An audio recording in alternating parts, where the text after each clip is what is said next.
आपण सध्या आज जे शिलपाटा उड्डाण पूल आहे त्याच्या खाली उभे आहोत आणि या उड्डाण पुलाची नावाची मागणी म्हणजे श्री खरवली आई देवी हे नाव, या नावाची मागणी येथील नगरसेविका आहेत भाजपच्या वेदिका साहिल पाटील आणि ते आपल्या सोबत आहेत. त्यांच्याकडून जाणून घेणार आहोत कशा प्रकारे त्यांनी या उड्डाण पुलाची मागणी ठाणे महानगरपालिकामध्ये मांडली आहे. मॅडम नमस्कार, सर्वात प्रथम तर तुमचं स्वागत आहे. हा जो उड्डाण पूल आहे या उड्डाण पुलाची मागणी कशा प्रकारे तुम्ही ठाणे महानगरपालिकामध्ये सादर केली? बोला तुम्ही, बोला. नमस्कार, मी वेदिका साहिल पाटील, नगरसेविका ठाणे महानगरपालिका प्रभाग क्रमांक 29 ब.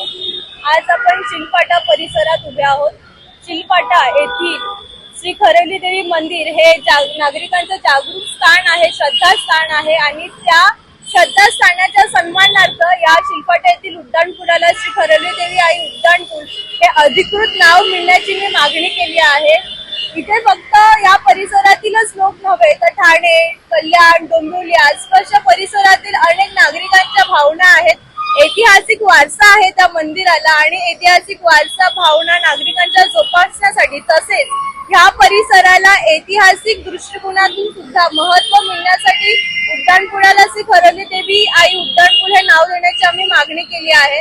ह्याचं मी माजी आमदार सुभाष भोईर साहेब तसेच उपमहापौर कृष्णा दादू पाटील साहेब यांच्या मार्गदर्शनाखाली हा प्रस्ताव मी ठाणे महानगरपालिकेचे आयुक्त सौरभ रावजी, महापौर शर्मिला मॅडम तसेच उपमहापौर कृष्णा पाटील, सभागृह नेते जगदाले साहेब, विरोधी पक्ष नेते शानू पठाण साहेब आणि भारतीय जनता पार्टी पक्षाचे गटनेते मुकेश मोकाजी साहेब यांना सर्वांना मी हा प्रस्ताव दिला आहे. येणाऱ्या महासभेत सर्व पक्षीय सहमतीने हा प्रस्ताव मंजूर करून ह्या उड्डाण पुलाला श्री खरवली देवी आई उड्डाण पूल हे नाव देण्यात, अधिकृत नाव देण्यात याची मी मागणी केली आहे. अपेक्षा करते की सर्व पक्षीय सहमतीने हा प्रस्ताव मंजूर होईल.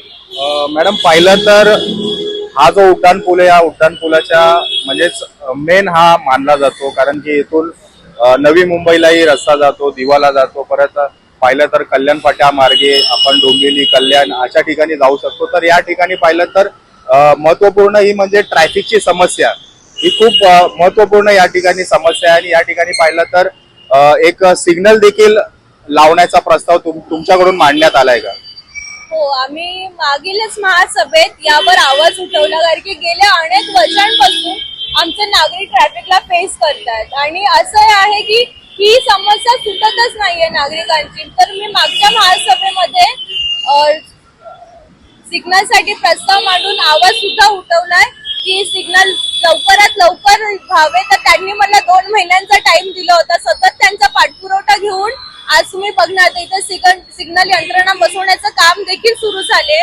त्यासाठी मी ठाणे महानगरपालिकेचे आभार माने की त्यांनी माझ्या या हरकत घेतली या गोष्टींवर आणि लवकरात लवकर काम सुरू केले. तसेच मी आणखीन त्यांना सुचवू इच्छिते की जेवढे पण माझ्या प्रभागातले डीपी रोड्स आहेत ते जर लवकरात लवकर नागरिकांसाठी ओपन केले तर एवढा जो आपण बघतो जो तणाव आहे या रोड्सवर, कारण कनेक्टिव्हिटी आहे त्यांना, पनवेलची असेल, नवी मुंबईची असेल, ठाण्याची कनेक्टिव्हिटी आहे. तर जर आपण डीपी रोड्स ओपन केले तर तेवढंच डायव्हर्ट करता येईल आपल्याला ट्रॅफिक आणि नागरिकांना सुद्धा आणि स्पेशली तर इथल्या ग्रामस्थांना त्या गोष्टींचा खूप फायदा होईल कारण की त्रस्त आहेत लोक ट्रॅफिकला. 2-2 घंटे त्यांचे जात आहेत.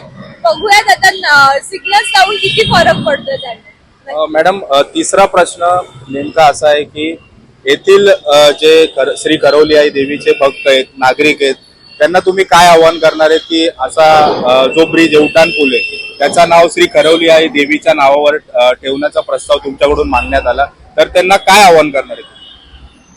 मी त्यांना हेच आव्हान करेन की आपली जागृत स्थल आहे खरवली आई आणि आईची कृपा आपल्या सर्वांना सदैव आहे. मी म्हणजे माझ्या माहितीनुसार ब्रिटिश काळापासून आई आपल्या परिसराचं संरक्षण करते. ही कृपा आईची आपल्या सदैव राहो आणि आपला परिसर आईच्या कृपेने आणखीन विकासाकडे जावो हीच मी मागणी करेन. नागरिकांना एवढंच सांगेन की आपण आईच्या मंदिराचं जेवढं आपल्याकडून शक्य होईल तेवढं त्याची जोपासना करूया. आपल्या पुढे ऐतिहासिक आणि सांस्कृतिक वारसा असलेल्या जी आहे आपलं मंदिर त्याला काही होता कामा नये ह्याच्याकडे तुम्ही लक्ष द्या, हेच मी त्यांना विनंती करेन.